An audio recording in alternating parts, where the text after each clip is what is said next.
I'm Liz Nicholl. I've been nominated by England Netball as the future president of the International Netball Federation, and I'm delighted to be a nominee.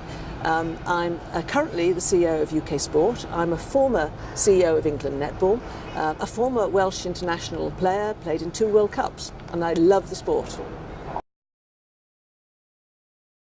I'm really excited about the possibility of becoming the INF president because netball is a fantastic sport and it changed my life. It gave me the opportunity to develop my skills as an athlete, but also my skills as a leader as well. And it's given me opportunities that I now have in my role as CEO of UK Sport that wouldn't have happened if I hadn't had that experience through netball. So an amazing sport.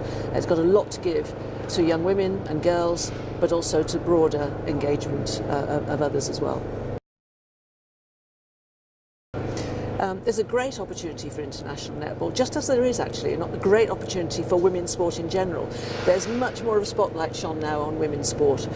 It's got a higher profile nationally and internationally, and netball has too. You know, amazing games, the Commonwealth Games, and the high level of competitive matches that were played out there, and the world was watching. So there's a great platform to move the sport forward even further, both in performance terms, but more importantly in the number of countries that are participating in the sport and the number of individuals that are actively involved.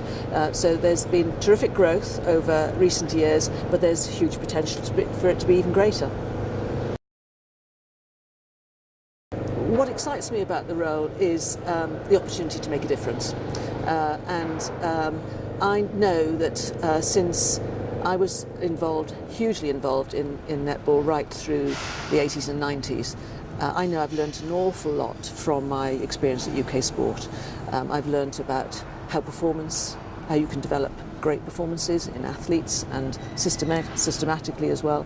I've learned about major events, bidding and hosting, and international relations work that we do at UK Sport.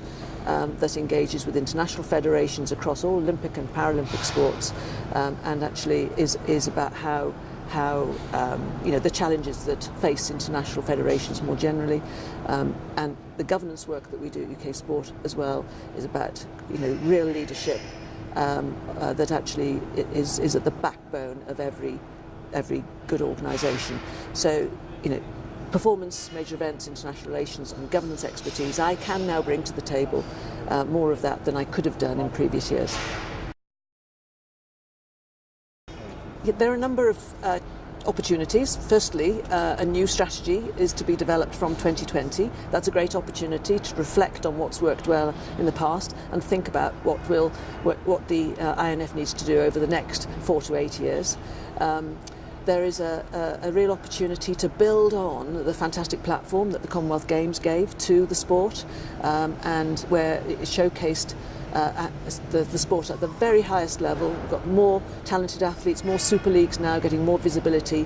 So there's an opportunity to grow the visibility of the sport internationally. There's an opportunity to grow the sport internationally in terms of the numbers of members that are participating at a community level and the number of countries that are participating. But at the heart of it, there's a challenge about the resources that can be made available to enable all that to happen.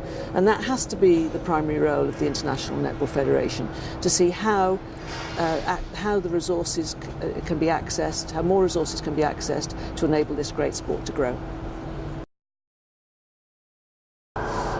The weeks ahead now, leading up to the election of the INF president, are really important, and so I'm looking to have as many conversations as I possibly can to understand the different perspectives about what's really working well at an international level and a local level, and what could be better and different, because it's important that the mandate of the president and the board of the future is shaped by the views of the membership.